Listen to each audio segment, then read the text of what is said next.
And we are live. Welcome back, ladies and gentlemen. I am one of your hosts, Blake Ruffino. Alongside me is my counterpart, Joe DeLeone. Good evening, good sir. I know that we have a lot to talk about today, but I just have to say that the new intro, it has me fired up. I spent a good amount of time working on that. But holy shit, man, this is going to be a new intro, whole new layout, overlay. It's the perfect day for it. It's the perfect day for it with the magnitude of the news that is coming. We're prepared. We're ready to talk about it. There's so much to cover with this stuff with Nick Saban announcing his retirement. What happened with Nick Saban? Oh, you didn't hear? Oh, dude. Obviously. Let me just tell you something, son. Yeah. As someone who is an LSU fan when Nick Saban brought us our national title in 2003, and he left Miami after saying, I will not be the next head coach of the Miami Dolphins, then going to the Miami Dolphins and saying he will not be the next head coach of the Alabama Crimson Tide, then going there. I might be as excited as this is Christmas Day for me. I am. Thank you, Nick, for bringing your ass on.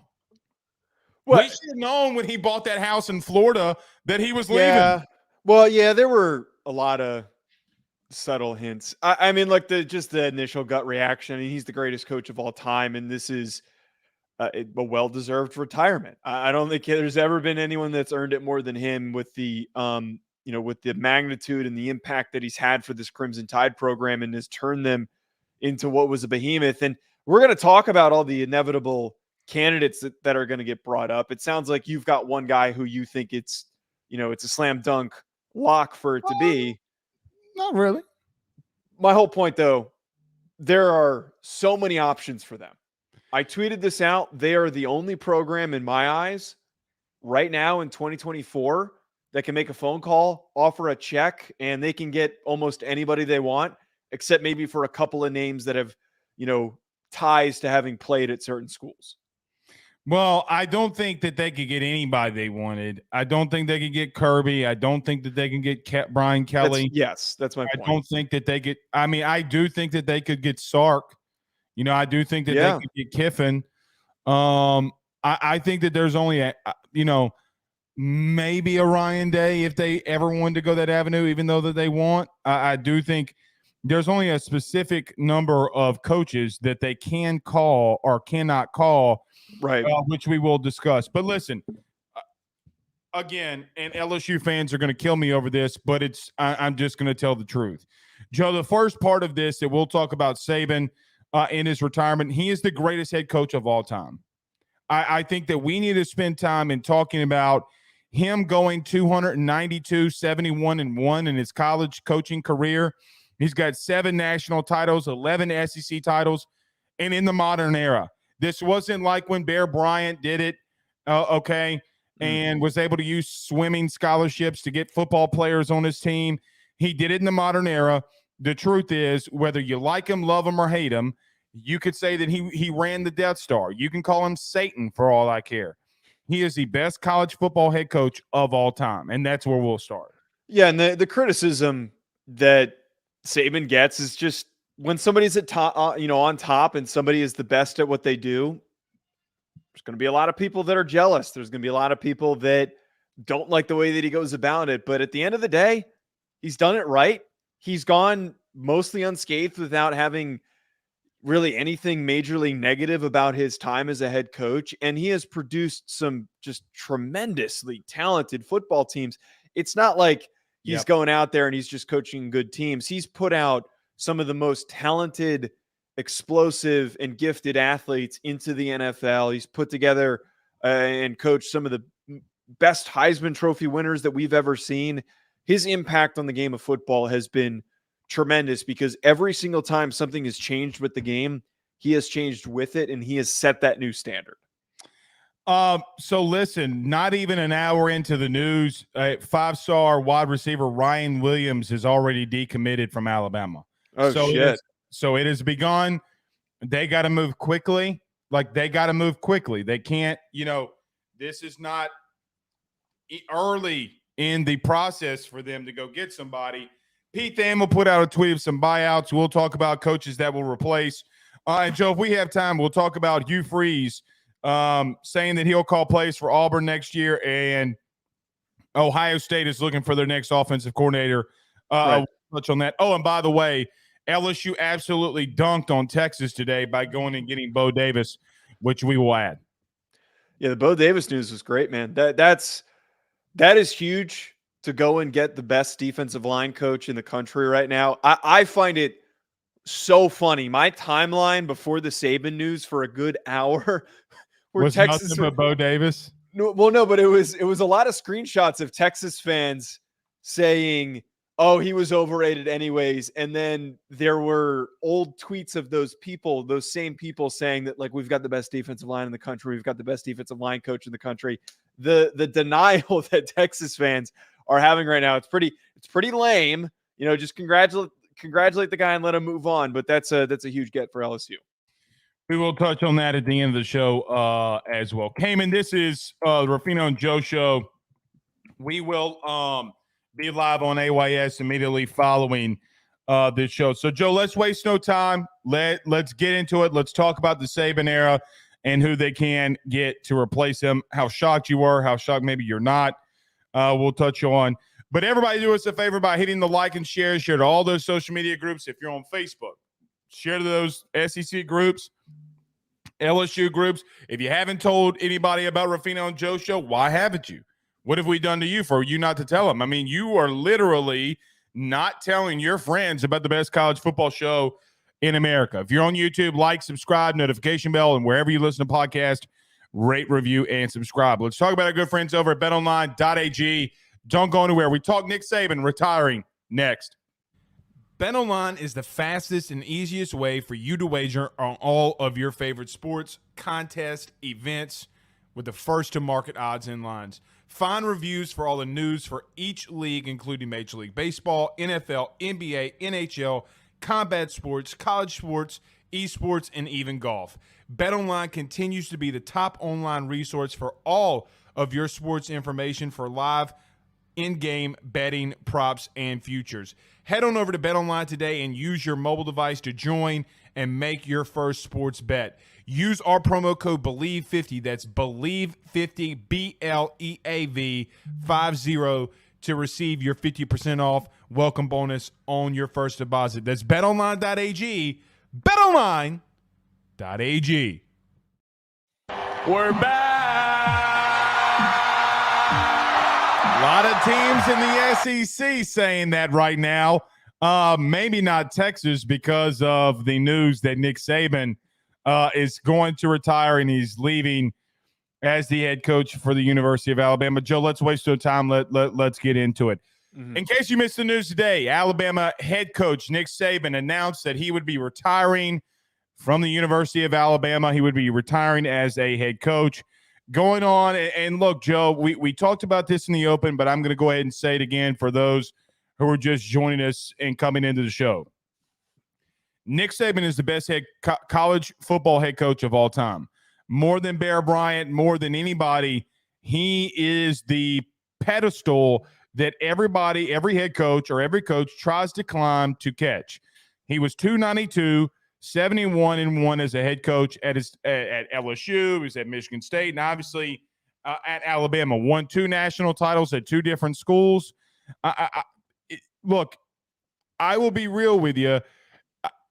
Around 12 o'clock, when I don't know if you guys know Message Board Genius.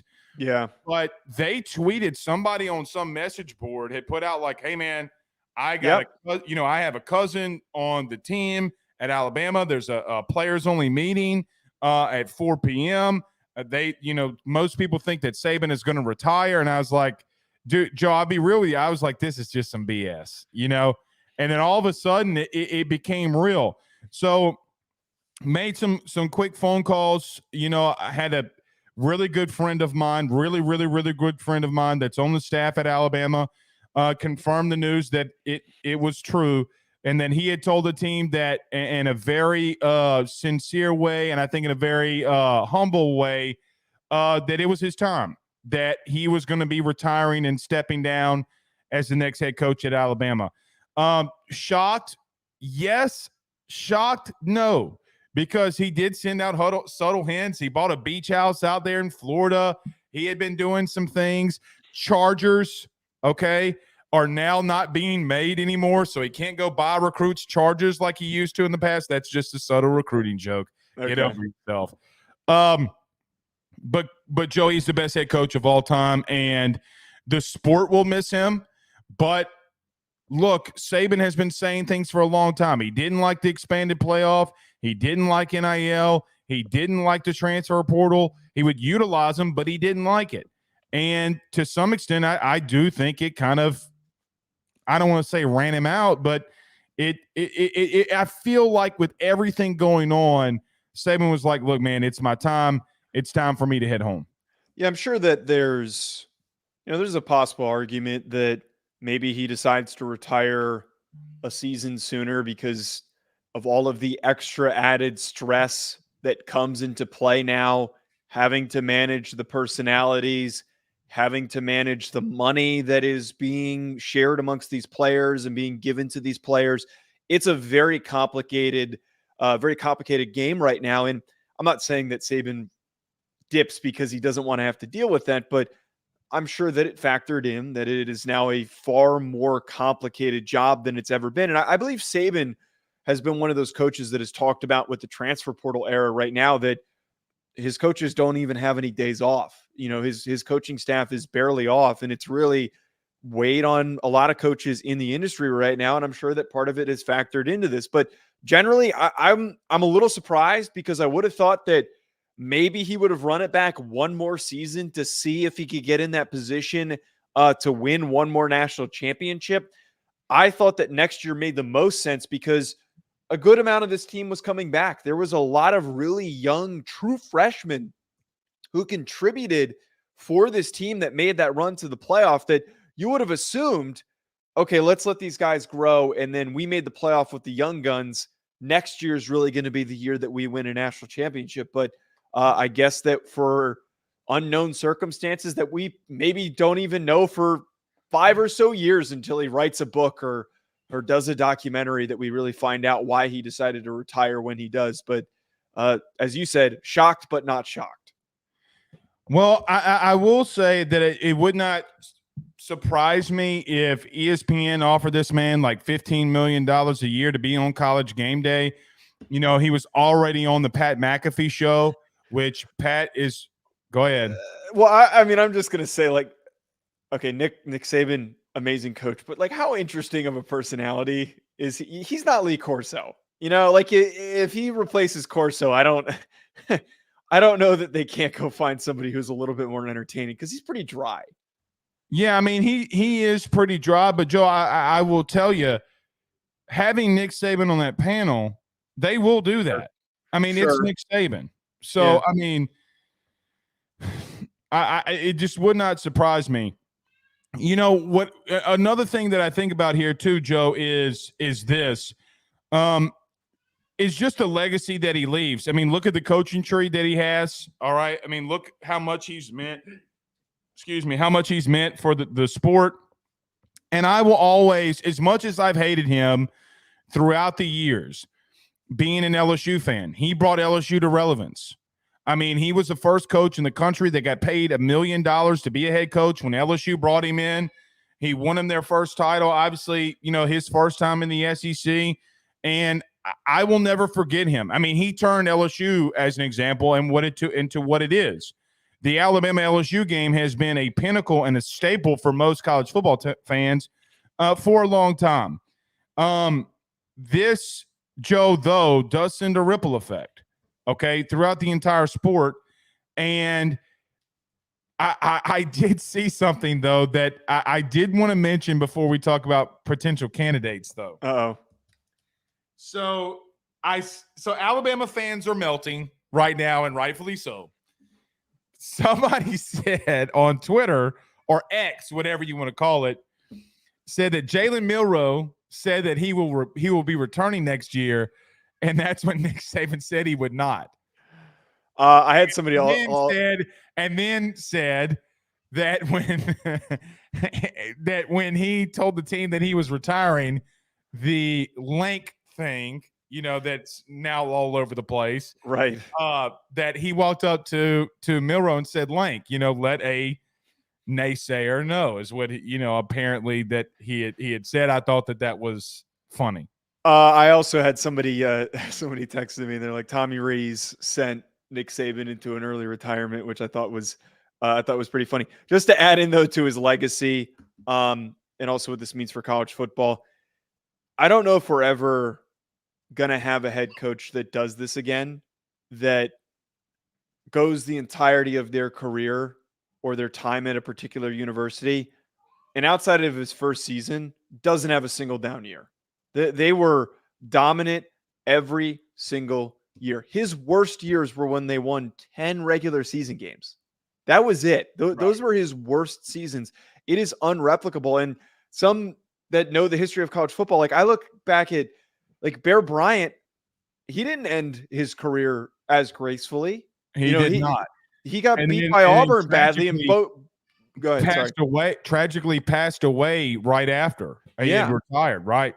Bo Jackson retired him basically with the performances that he had against him. And Saban has done it at a level that I really don't think that we're ever going to see again. But man, the one thought that I have after this is like, we're really entering a new world of college football. We're entering the 12-team playoff in an era with NIL, the transfer portal, all that shit. And we're doing it without Nick Saban. There isn't another iconic entity in coaching right now other than Nick Saban. And we're just trying to figure out, who are those next guys? Who's the next up? Who's the next wave? That's what's going to be figured out in the next 5 to 10 years. Yeah, and you know what it does? It opens up doors for guys like Brian Kelly, Kirby Smart. I mean, look, Kirby's only won one game against him. Obviously, there was the national title game. Steve Sarkisian and others that are in the SEC. It opens up doors and avenues for a lot of people. I got to bring this up. We don't normally, and Joe bring up comments, but I got to bring this one up. Ant Marshall, our good colleague, our good friend, our colleague over at Believe, says he's over at the Golden Boot Pod. Says Deion is not happening. Alabama is not hiring a naysayer. So before we get into the candidates, the two that are not happening, they're not hiring Deion Sanders. I think more so for the reason that it's, he's only had 1 year at Colorado. We don't really for sure know what Deion Sanders' capability is. Plus, I don't think Deion Sanders, he's got enough respect for Nick Saban that I don't think he would be the type of guy that would want to follow him because of all the criticism that could come if things don't go well. And ain't got nothing to do with that. Okay, well, the other Kirby Smart's not happening. Kirby, this needs to just be established. I tweeted this. Kirby Smart, not happening. There is no shot in hell that Kirby Smart is leaving Georgia, the team that he played for. And I believe he was a walk-on there, or he was just like a really under-recruited kid. And the way that he has built himself up and built that program, there's no goddamn way that Kirby Smart is going there. If he leaves, it might be for the NFL. So those two need to be taken off the table because they're not happening despite people throwing those names out. One thing I will say, I do think Alabama has to move very, very quickly. Ryan Williams, the 5-star wide receiver, that does not bother me whatsoever. It is what it is. But, Joe, now Alabama football players have 30 days to enter the transfer portal. So let me tell you what's about to happen. Okay, so let me, and you can clip this because I think this is a good talking point. Alabama fans, let me just tell you what everybody else in the country goes through that you do not normally go through on a day in, day out basis, a year in, year out basis. Joe, sharks are in the water. Because if you think in the realistic truth that people are not going to be tampering with that roster right now, you are an idiot. You are an idiot if you believe that people are not going to be targeting that the entire roster from top to bottom. They have to move quickly, but they have to do it in a way that's very diligent. You can't just hire somebody just because you're worried about your roster. Right. But everybody else in the country, goes through this every single year, tampering and all that. Normally, people aren't able to go into Alabama and pull kids. Well, I'm just going to tell you, welcome to reality. If you think that I'm wrong, just wait a couple of years. Wait even a couple of months and see what's about to happen, because it's coming. You do not have the GOAT to save you anymore. Saban was the face of everything. He could do so many things in recruiting and retention and developing good players, hiring good coordinators, whatever it is. He's not there anymore to save you. Welcome to reality. You can think I'm wrong. I'm crazy, Joe. That is going to happen. I bet you it's already started. Absolutely. And we're going to talk about the candidates in a second. If Alabama does not handle this process correctly, which they're probably going to, it is one of the best athletic departments in the country. Don't disagree. If they don't move quickly and bring in the right guy that is going to rally everything and just keep everything in place, don't let the sails blow off the ship. If they don't get that right guy in here, you're going to have, as you're talking about, a lot of teams and a lot of coaches coming and trying to grab these guys off of this roster. There are a lot of coaches in this industry that are very advantageous and try to take advantage of a lot of situations. And the minute that this gets announced, there are definitely kids getting DM'd as we speak, as we're doing this. They got to move quick. They got to get the right guy in. And the craziest part about the situation is something that we didn't even really bring up, and I don't think anyone's really brought up. It usually feels like when there's a transition like this, there's a successor in place. That happened with Ryan Day, with Urban Meyer. That also that was forced. But my point is that there was somebody on the staff that there could potentially have been turned to. What you're saying is there's not like a Krzyzewski situation. Yes, Krzyzewski situation, but we've also talked about Sharon Moore with Michigan. The way that you're going to keep that roster together is potentially promoting Sharon Moore or Who's keeping on him the roster right now that would take over, though, Joe? That's what I'm saying. You think Kevin Steele just retired? Do you think the players are going to be like, oh, Tommy Rees called me and wants me to stay, I'm going to stick around for Tommy? What? No. They could be bad. I'm going to have to talk about this tonight. Tommy Rees go back with his buddy to Baton Rouge. They got an OC opening. I mean, I don't really think you want Tommy Rees. No, I didn't say that I did. What I'm saying is, that's got to be a lock now. That's got to be a lock. It's not a lock. It's not a lock. They're not. It's not a lock. All I'm saying is, okay, there's a ripple effect. Now, here's what I think. I'm going to try to. I get what you're saying. I'm going to take a different avenue on what you're trying to say. Saban has always been so prepared at every move and every angle that him not having a successor would surprise you, is what you're trying to say. Yes, not having that successor, and then also thinking about what that's going to lead to in the aftermath. Like, I feel like Saban at times has had a right-hand man in a way, somebody who is that second big face in the program. And you mean like Lane Kiffin or Sark? He don't like Sark like he likes Lane. Well, there's different interactive reasons why Lane might have deeper connections to Saban and his. Oh, he's got deep connections to a Saban, all right. We don't need to elaborate on that. Deep connections, allegedly. We don't need to elaborate on that. Okay. All right, so let's do this. Let's transition a little bit into who we think could be next. So, Joe, obviously let me start off differently so you can clip it and it looks better. That like we're professionals. So obviously, Joe, today with the news that Saban is retiring, they have a head coaching vacancy. A lot of names that are already flying out there. You got guys like Lane Kiffin, Dabo Swinney that are on that list. Dan Lanning, who, by the way, has a $20 million buyout. That sounds ridiculous. Who are some guys that you think that can or should or will go into Alabama and replace Nick Saban? Where do you think that they go? Okay, I have to just throw the two insane ones on the table just for fun. We do this show, obviously.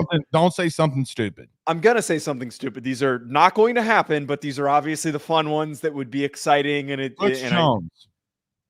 No, I was going to say Bill Belichick or Mike Vrabel are two very fun names to just throw into the conversation. I don't think that there is a shot in hell that either of them happen, but it's always a plausible case. Belichick more than Vrabel because of the relationship that the two of them have. But we're going to move past that. I don't think that it's happening. All right, nice troll job. It failed. Who are your realistic? That's not a troll job. Those are just me having fun. I want to put those on the table. The three. So it's a troll. Who are your actual realistic people that you think that they're going after? I think that the three that make the most sense. I don't believe Dan Lanning is going to happen because of the buyout that you just talked about and because of his commitment to the program. Lane Kiffin is the most obvious, but at the same time, Lane jokes around a lot. He's going to tease a little bit and then just potentially just end up staying at Ole Miss. Steve Sarkisian feels like the most likely of those two, that he's not really tied to Texas, and Alabama was a career resurgence for him. Alabama marks a really important part of his career. But I think that the most obvious here, Blake, is the one that we talked about pre-show, and I came around to it when you said it to me. I think that Dabo Swinney is going to be the guy, and you gave a lot of good answers, and I'll let you break those down. But I look at what happened with Dabo this offseason, and I said a show ago, and I criticized Dabo Swinney for not doing a lot this offseason. We talked about how he needed to go in the portal, and he didn't go in the portal. We talked about how he needs to recruit better. His recruiting class was okay. It's not up to par with what we know. Is there a chance that Dabo knew that this was coming? Is there a chance that Saban picked up the phone and said, hey, I'm leaning towards this. Just, keep your phone ready? Okay, so let me tell you what I heard, and it goes back to a conversation, and I'm glad that I have a conversation with you about it, because it's not just me saying, hey, guys, I said this a couple days ago, and nobody really believes it. Remember the joke that I had in reference to the people that are really famous in the Illuminati, and, you having the mark of the beast, they call it. My God. The left eye. So here's what I know. About 3 days ago, when the Dabo thing came up and it was a joke, they were like, well, Dabo sold his soul so he could go back to Alabama. I had a really good buddy of mine who I've had on my show a couple of times who works for an agency firm, works for a law firm, okay? He works for the largest college football agent in the country. Think you could put two and two together. I sent him that. I sent him the, hey, look, Dabo is with the Illuminati now. And so because he wants to go back to Alabama. He texts me back, well, about that, ... Wow. So I made the joke on the show about it. What I would say about Dabo is that Bama fans seem to not either they, don't want him or they do want him because he's an Alabama guy. He's a graduate from there. He's obviously won a couple of national titles against Nick Saban and won one against Nick Saban, but played for multiple national titles and won them. Here's what I'd say. He does make a lot of sense. I don't think the buyout's crazy. $7.5 million buyout for a head coach is not ridiculous. Okay. He is your guy. Dabo has made it known in recruiting circles that he does not have the money like he would have at Alabama, at Clemson, to go into the portal and pay players to come here. He just, the truth is that players are getting more money when they hit the portal than high school kids. I know it makes a lot of sense. I don't know if because look, Joe, he's been in Clemson longer than he was at Alabama ever. So like Clemson is more home to him than anything. I'm not going to keep Dabo off the table because I do think it's an easy option. Would he want to come back there? Would he want to come into the SEC? Who knows if he would. I do think, though, there are some other options to keep open here. I'm going to give you three. Okay. I do think Kalen DeBoer at Washington makes some sense. They did try to hire Ryan Grubb last year as their next offensive coordinator, and he's got a $12 million buyout. Here are the two, for me, that make the most sense. One of them you will not like, but Marcus Freeman does make a little sense. I did see somebody share that. Pete Thamel is reporting that he has a $4 million buyout and could be in play here. So him along with Mike Norvell, who do share the same buyout of $4 million, if you do want to go that route. Now, there's going to be no expense that Alabama will not pay to go get somebody, which does, for me, symbolize that if they wanted to go get Dan Lanning, they could go get it. Okay, if he wanted to come here, I'm going to throw a curveball at you, though, that I think could make some sense. You talked about it with Alabama's DC hire, and I shot you down. Glenn Schumann's also an Alabama guy. Oh, that's I mean, so when wait. When I shot you down yesterday and said that he would not leave to be the DC, but he would leave to be the head coach, you didn't bat an eye because you rolled it off. You just rolled it off. And I said, okay, well, I guess Joe didn't want to go down that path. But nevertheless, I don't remember you saying that. Joe, go watch the entire show. How do you not remember our conversations? I remember. I even know your birthday. When's my birthday? I have no earthly idea. Yeah, exactly. And I want you to shoot it down. You ready? All right. Deion Sanders. Well, we just talked about this. I don't think that's happening. Well, let me ask you this question. Now with the 2 transfer portal rule and that Travis Hunter and his son could follow him, why does it not make any sense? Is Alabama really going to put all their chips in? No, I don't think that they would. No, I don't. On a guy who hasn't had a winning season? Yeah, I just don't think that happens. Do I think that he's eventually going to be in the running for a big opening down the line in a couple of years? Yeah, absolutely. I absolutely think that's in play, but I don't think that it's likely this time. What about Mike Norvell? Got a $4 million buyout. Yeah, he doesn't really have a tie to Florida State. Neither did really keep him there. But he didn't have a tie really anywhere. Look, here's something I want to bring up too, Joe, that I think is very realistic that nobody is talking about. You ready? Let me ask, how is it going to be a big hurdle? Like, which coach would actually want to follow Saban? Like, I think it's the most impossible task in the country. You cannot live up to his expectation. The only person that's out there that they could realistically hire that could come in and be not on Saban's level, but a notch below it. There's only one dude that's available. You want to know who it is? Who? Urban Meyer. And before you say it's completely unrealistic, I don't think it is. Okay, he would be the only person that is not a tier down from any of the dudes we just mentioned. You know, we talked about Lane. I think Lane makes, some sense. I do think that Sarkisian makes some sense. Okay. I think Lane would, at a drop of a hat go to Alabama. I mean, I 100% think that he would. But I also believe, too, that, look, I don't think that there's not anybody out there right now that you can hire, in my opinion, that would be on the pedestal of what you did when you hired Nick Saban.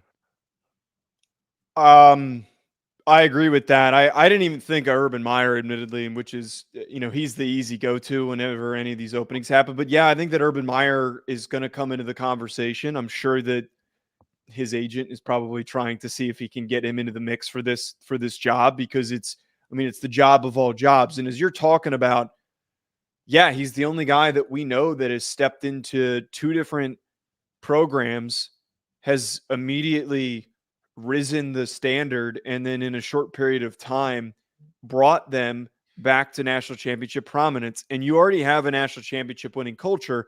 The current roster is going to be motivated to stay. The current roster is going to be like, why would we leave when we're getting a guy who is a winning coach and then we don't need to worry about it? I think that Urban Meyer makes a ton of sense. I still keep coming back to, though, I really believe that this is going to end up being Dabo. I think there's so many underlying factors like I was talking about, where it felt like he was so inactive this offseason and he was pretty quiet except for him getting punched in the face with the blemish of the basketball game. And he fits. Played for Alabama. He's got so many ties to the organization and the program. He's got to be the guy. He's got to be. Cody McGee with a $4.99 super chat says, "Do you think Nick Saban will have say so on the next who the next head coach will be at Alabama?" Yeah, I do. So, Joe, I do think that Nick will have his hands involved in who will be the next head coach. How much he will have involved in it, I don't know. I do think that he'll have some persuasion of some guys that are on his coaching tree to take it over. I 100% do. Yeah, I don't know why that's a lock that he's going to have some sort of a say in this. And I wouldn't be surprised if Saban doesn't stay around the program and they don't keep him as some sort of honorary part of the football program for how long he's been there and how impactful he's been, that they don't keep him in the don't know if they do that. Why don't you think that? Because if you're a head coach going into that situation, why would you want Saban always over your right shoulder? Well, I don't know I don't think it would be like that. Let me tell you this, okay? I've seen this from GOATs before. Bah. I'll give an example. I'll use one that's closer to home to me. Skip Berkman is the Nick Saban of college baseball. He just is. He's got, the amount of national titles, I think he had, guys, correct me, 6 in 10 years. It was ridiculous how many national titles that he had at LSU in college baseball. Actually, was the one who would not pay Saban to come back here when he wanted to come back to college. There's a whole story behind that. There were times and rifts between coaches because they did feel like that Skip Berkman was always over their shoulder. And I do think that there's something to be said when a coach that's had that much success at the program, you don't want him second guessing or undermining anything that you're doing. If that were to happen, there's only one person that would allow that to happen who I do think would let the ego go for that. You know who that is? Dabo. Lane Kiffin. Oh, Lane Kiffin, yeah. Dabo would not want Saban anywhere near it. Yeah. Lane is the only person. Well, so I would say Sark too. I would say Sark. I don't think Sark would. I really don't think Sark would. Did you see the tiff that Sark got into it with the ESPN guy who told him he couldn't run out the tunnel? I mean, Sark is just, Lane would be the only person that would do that. And let me give you an opinion. Okay, here's my opinion if I'm Alabama. If I'm an AD, okay? If I'm an athletic director of any school in the country, the first call that I make, regardless of what school I'm at, is to Lane Kiffin. There's not a question for me, because look what happened when Lane got money. What happened when Lane got money? And you know that he is going to recruit at a high level. Don't overthink this. I know that he recruited his ass off at Ole Miss. I know that he's got a squad at Ole Miss. Would he leave that to go to Alabama? I don't know. Here's what I do know, though. There's not one coach that is a realistic option that, you got to go get him. Joe, name another coach that you would go and get not named Lane Kiffin, because once he got money, look what he's doing in recruiting. It's a good point, too. He's also one of the younger names that we've brought up here that you bring him in and he's there for possibly like 20 years, something crazy like that. 2 decades if he's not crazy. We also got to remember here, he bailed on Tennessee and jumped for USC the way that he did in one of the most outrageous, ridiculous departures from a program in terms of timing, in terms of procedure, the way that he handled it. I don't think he would hesitate. I don't think Lane gives a shit. I really don't think that Lane would feel bad leaving what he just put together behind. I really don't. I'm not trying to criticize his character. My point is he has done this before. And if there was a coach that has built something, him way more than Dan Lanning, that has put all the work in the offseason that would say, all right, never mind, I'm going to go to Alabama. I'm just going to, after all the time I just spent up, okay, sorry guys, I'm going to Alabama, pack my stuff up. I'll see you guys when we play you. Well, and if you're Ole Miss, you got a dude right there in Pete Golding who has been the mastermind behind what you've done in the transfer portal. It just there's not another dude I would call because of all the ties that he has, everything that's going on with Lane.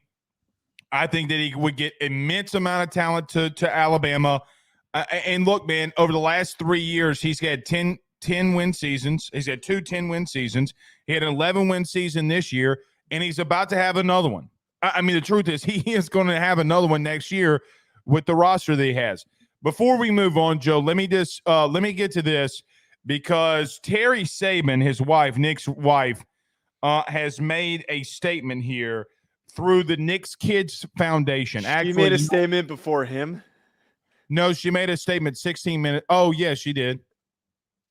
Well, that's kind of funny. Do you not know Terry Saban? I know. We never hear from her, and she also. Oh no, we always hear from her. She's okay. Okay, what's the statement? Okay, I'm just going to put this up on screen really quickly, Joe. It says it's been an incredible run these last 17 years at the University of Alabama, and we take this with us in all the amazing memories.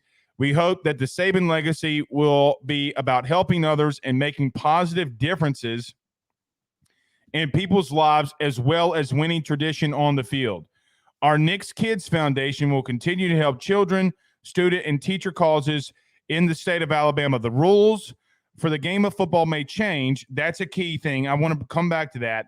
But the process will never go out of style. Hard work, discipline, and the relentless pursuit of a worthy goal. Not cutting corners and doing things the right way for the sake of the constant personal improvement, not for the scoreboard. Alabama will always feel like sweet home to our family, and we'll be cheering Roll Tide, Miss Terry Saban.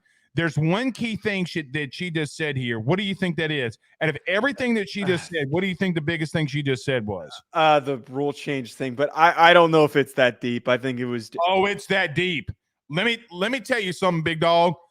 I have listened, watched, and learned from them. Joe, I lived with them for 5-6 years. Okay, saw them in the SEC. I know the woman. That statement right there, I promise you, on everything that I love in the name of the Father and the Son and the Holy Ghost, that right there comes from Nick. I promise you. All right, I'll trust you. I don't like trying to read into things like that. Like, I think it's just a goodbye How much you want to bet? I don't want to bet with you, nor do I know how we're going to prove that. I bet you $20. I'll bet you some In-N-Out burger. That's like $4. I've actually never had it. Incredibly overrated. I look, I get what you're saying. I mean, ironically, I'm sitting here questioning you, and I was the one who said at the beginning of the show, is this retirement expedited because of the pressure that has been added to the requirements of having to be a head coach? She's saying it right there. She's saying it. Yeah, maybe. Okay, maybe. I'm not going to say it's not. That's what I'll concede. Couple of super chats here. If you have a question, you can fire in your super chats. Christopher Morgan with a $10 super chat says, so as a diehard Notre Dame fan, I'm just going to say I always hated the SEC, but Nick Saban literally changed the face of college football in terms of excellence, perseverance, and determination. I mean, it's a great comment. Everybody hates the SEC. I also will say, I feel like being a Notre Dame fan, and like my dad's a Notre Dame alum, and I feel like he called me, and I was on the phone before we hopped on, and he called me to talk about it. And like the first thing out of my dad's mouth with anything is always like, man, I hate Nick Saban. I can't wait till he retires. I'm done with Nick Saban. And Notre Dame doesn't have a rivalry with them. He called you, and he was so happy. Oh, yeah, he was. The funny thing is he was so happy, and then he proceeds to tell me, oh, by the way, your brother, we're at urgent care for your brother. Nothing serious. But I'm like, you should have led with that, not the Nick Saban thing. Just goes to show what news is bigger. Right. my point is, though, is that Yeah, there's I think so many people in college football, it is a love-hate relationship of just being frustrated with having to deal with him. But at the same time, he has just really brought up the level and the expectation of every single football program in the country. Cody McGee says, crazy question. Will Bama go after Matt Rule, you think? No, I don't think he's that high up on the list. Yeah, I don't think he is either. I don't think he is either. No. Dude, I'm so just not a Matt Rule fan. He fits at Nebraska. He is not an Alabama guy. And was he on the staff at God, I can't keep track of all these guys that were. He was never on the staff at Alabama. Not to my knowledge. Yeah, that is correct. Yeah. Yeah. Parker Blake says, what about Sharon Moore to Alabama? I just don't see them hiring a coordinator without head coaching experience, and I just don't think it fits with them. I mean, he has no tie. He has no tie there. The only Joe, and we've said this before, the only way that they hire a coordinator is if they've missed on a couple people and it's an Alabama dude, like Glenn Schumann. Yes. That's the key part here. The only way that they would go with a coordinator would be somebody that's got like a really close tie to the program. I don't think Sharon. I mean, plus, I think Sharon Moore, if he's going to take a head coaching job, is probably going to take the Michigan one, just because it makes more sense. I don't know why he would even be motivated to take obviously the Alabama job is an amazing job, but I just talked about with Marcus Freeman and expectations. That's your first head coaching gig. Like that's insane to try to live up to those expectations. I'm old enough to remember the Don Shula days, the Shula days. Was it Mike Shula? Don Shula? No, Mike Shula. Mike Shula. What'd I say, Don? I'm old enough to remember the Mike Shula days at Alabama. They were glorious. They were so glorious. Where did they hire him from? I don't remember. I don't care. I hope they hire him back. God, you're such a hater. You literally have come on the show and talked about how much you hated Alabama, and you're calling me. No, maybe it wasn't. Maybe it wasn't Mike Shula. It was a Shula though. It was a Shula.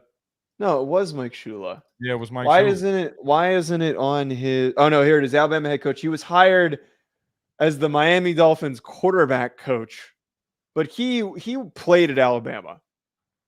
So that one made some sense, but man, he did not last long. 3 years.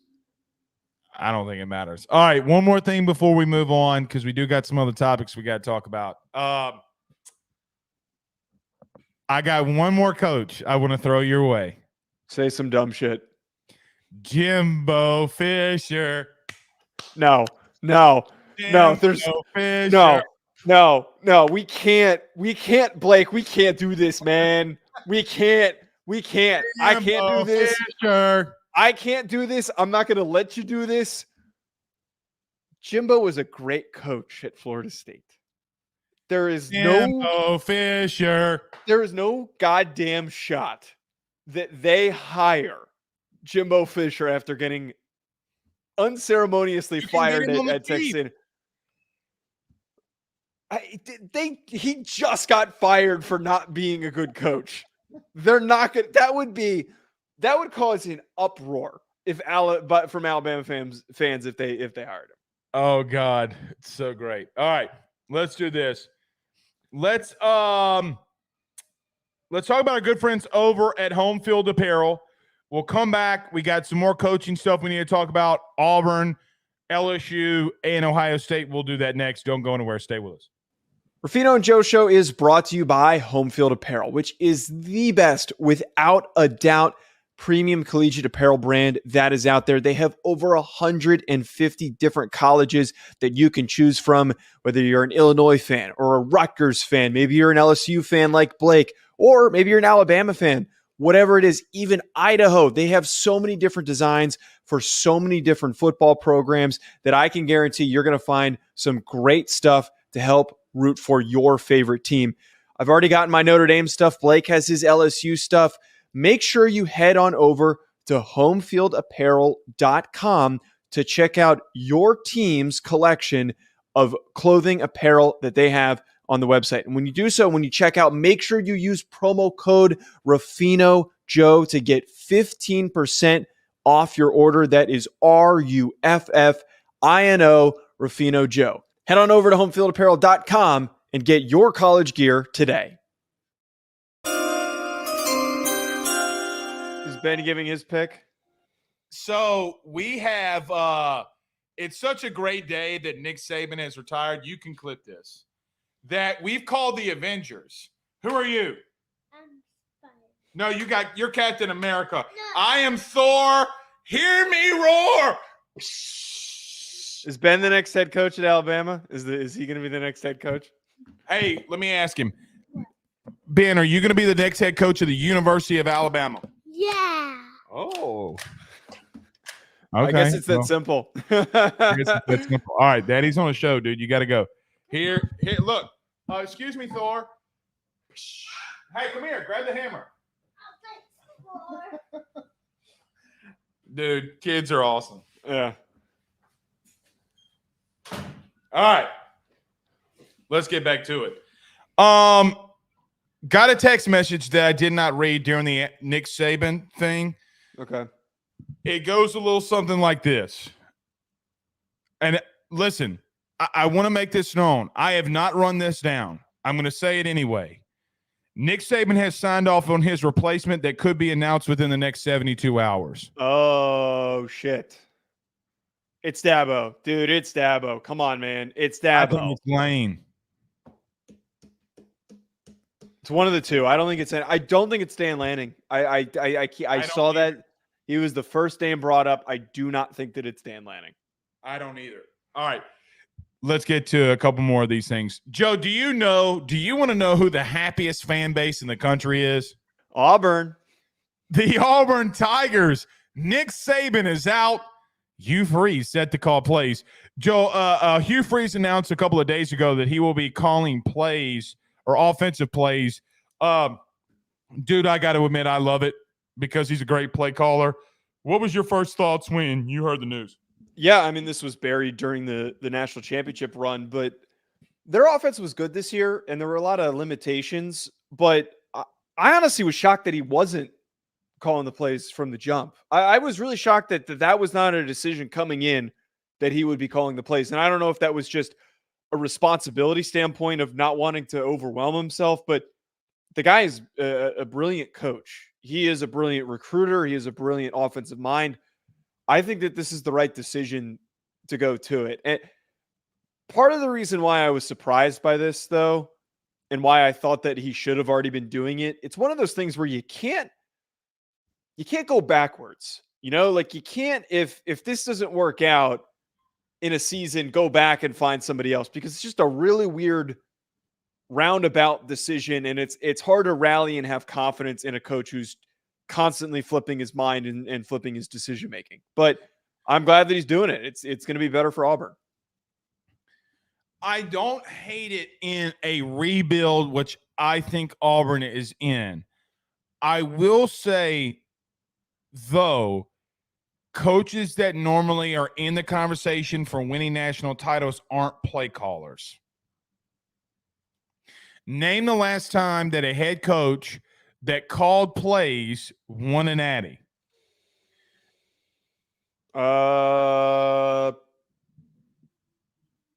Urban didn't call plays. I don't think that there has been. That's a good point. That's not to say that there is not a look. There's not to say that there's not heavy involvement in a coach like Harbaugh, literally in this national title, who doesn't sign off on offensive play calling.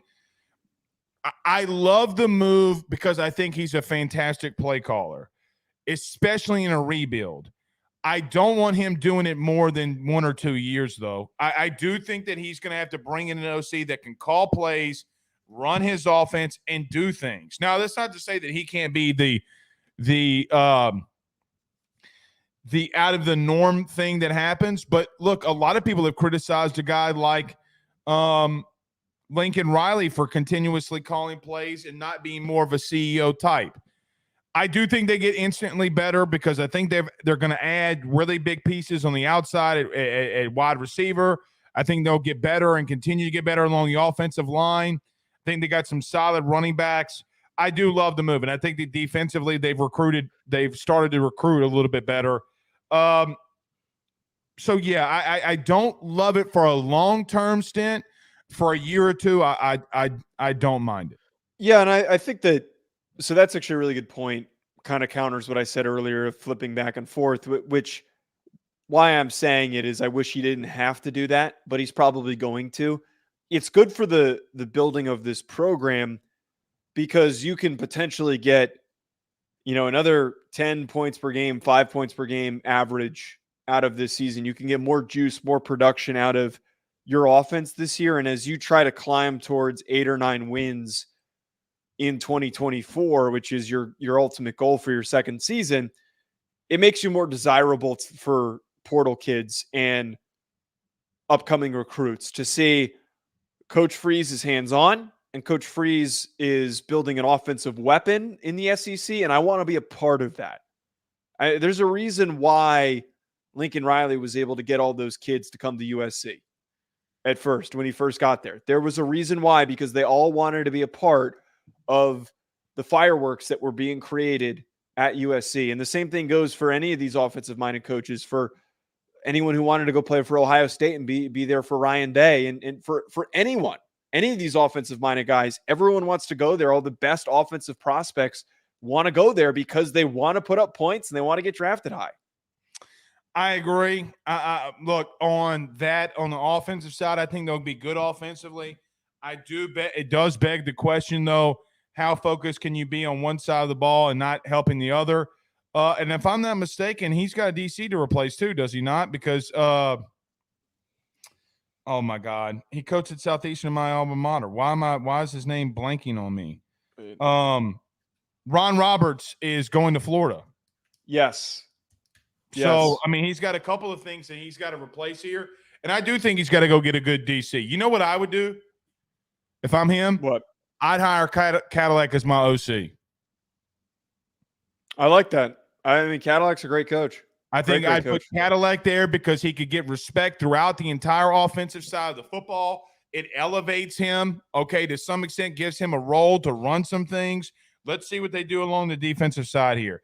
Let's get to another one before we start getting out of here. We got about 15 minutes. Bo Davis was hired today by my school, LSU, getting the defensive line coach from the University of Texas. Has had two stints at Texas, 2 stints at Alabama. Obviously was the D-line coach for Nick Saban all those years when they won national titles. When the news came out today that LSU had pulled a quick one and made Bo Davis the highest paid position coach in the country, what were your thoughts? Yeah, first of all, it's not hard to attract the best talent when you're willing to pay him and make him the highest paid assistant. There's no debate. I also saw that is it true his son, who's a Southeastern player. Yeah, his son plays at Southeastern, that's right. And he might join the LSU team. Is that also on the table, or is that just pure speculation? Pure speculation at this exact moment. I mean, regardless, it's not going to happen, but it's right. But regardless of all that, there is some sort of a connection to the region. I think that it needs to be acknowledged that LSU, when they have a bad year and when the weaknesses show up, I give Brian Kelly credit, and I said this when they hired Blake Baker and fired most of the defensive staff.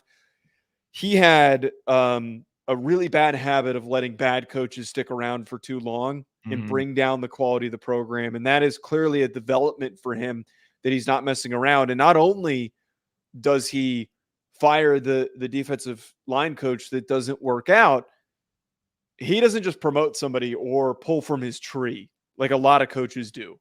He goes out, he spends the money, he looks around and says, okay, there were five or so teams that had the best defensive lines. Who can I go get? And Bo Davis happens to be one of those guys. Look, I don't think it's all Brian Kelly. I think the AD Scott Woodward, who was the AD that went and got Brian Kelly. Joe, I think that this symbolizes something from a national perspective. LSU has been a lot of times hesitant to let the money flow and go out there and spend money for the guys that they want. I mean, Joe, look, and now it's worked out for them, okay, because, look, they don't get a guy like Tom Herman, okay? and promote Ed Orgeron as their head coach. It obviously pays off in the 2019 national title. That's in and of itself. I mean, it worked out for them. But LSU is going out there spending a crap load of money. And I think that when you have a situation, it makes it even look better now. When you don't have a Nick Saban in Alabama, Joe, I got to ask you a very serious question. LSU is second behind Alabama in national titles in the entire country since 2003. We just got done with the 2023 season. So over the last 20 seasons, LSU is number 2 behind Bama. I don't know if they don't jump up a notch. I don't know now if the conference is not historically run by Georgia and LSU, because if you go through a 20-year span, okay, you have a team in LSU that is second, and Saban's gone from Bama. I've been here for the Shula days that we've talked about earlier. Going in and getting a guy like Bo Davis that can recruit and replenish a side of a football that you need to. Because, Joe, look what they're doing offensively. Next year, you're going to be talking about in your NFL draft special, LSU first-round pick Will Campbell, LSU first-round pick Emory Jones. They are doing elite stuff offensively. They got to change. If Brian Kelly – I think Brian Kelly has one goal, Joe. I think his goal is to win a national title. He wants to get his legacy – he wants it to have at least a natty. To do that, you got to go spend money. And they're throwing it around a lot of places. Yeah, now is the time. Now's the time to do damage, especially because there's so much uncertainty with Alabama. And, I mean, heck, we just spent all this time talking about how Alabama could go pull Lane Kiffin from Ole Miss, and, that removes one of the battleships out there in the ocean that you have to face off with. I think that the money that they're spending has proven that they're not messing around. And Bo Davis is a great get. I don't think there's a single person on this planet except for Texas fans all of a sudden that would say that this is not a home run hire. It's a home run hire. He's been known to be one of, if not the best defensive line coaches in the country. I think it's big because you replenish that side of the football. And you know what else, Joe? You go and get him from Texas. A brand, let me just say this. This is going to come out within the next couple of days. I have been given the green light to say it. Sometimes a brand trumps money. Sometimes a brand to a coach will trump what a Texas will throw at you.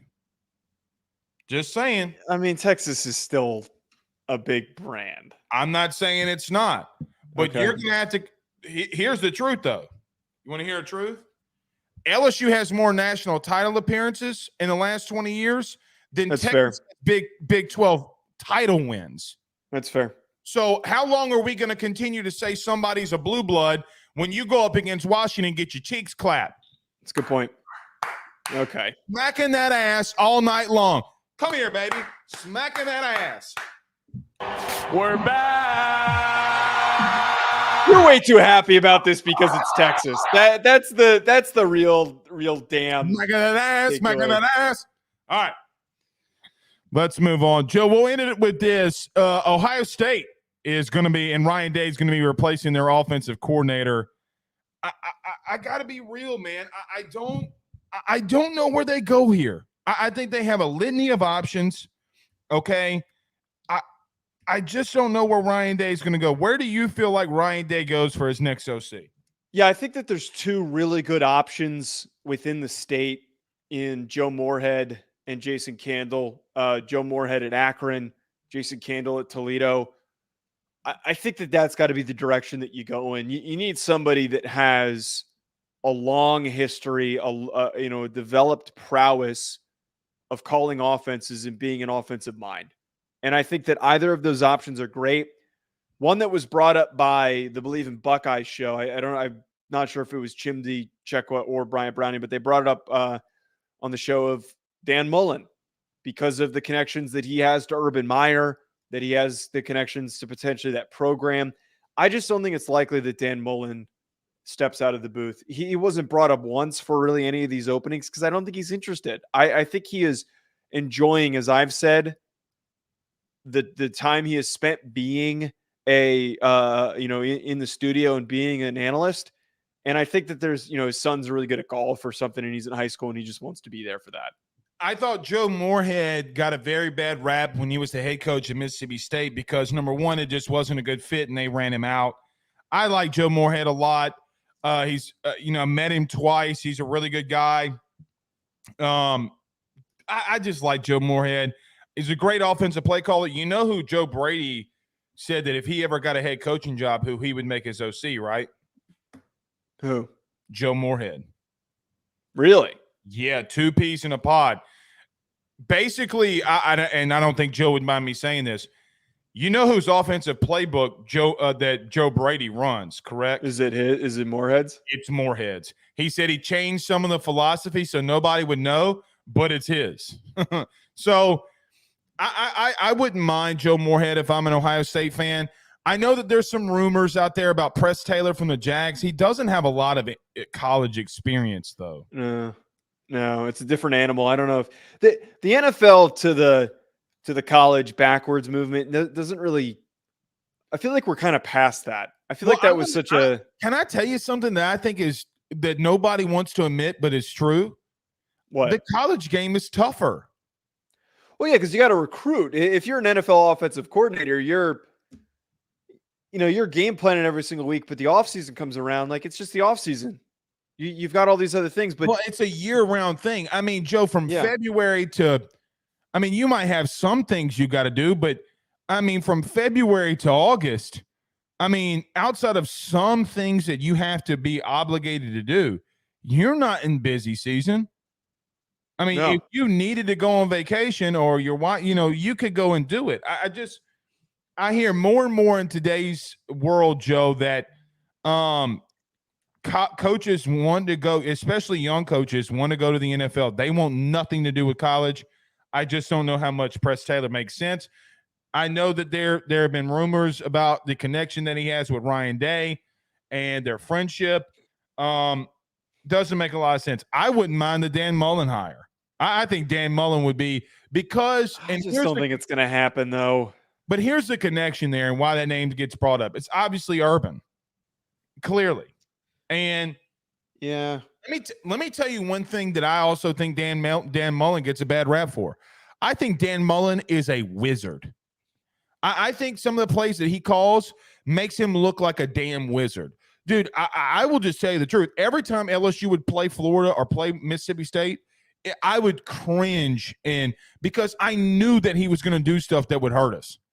Every week, he's so freaking good at calling plays. Horrible personality, great play caller. He got Kyle Trask to the Heisman podium. It's enough said. No, he's a great. He would be a great option. Molded a young Dak Prescott.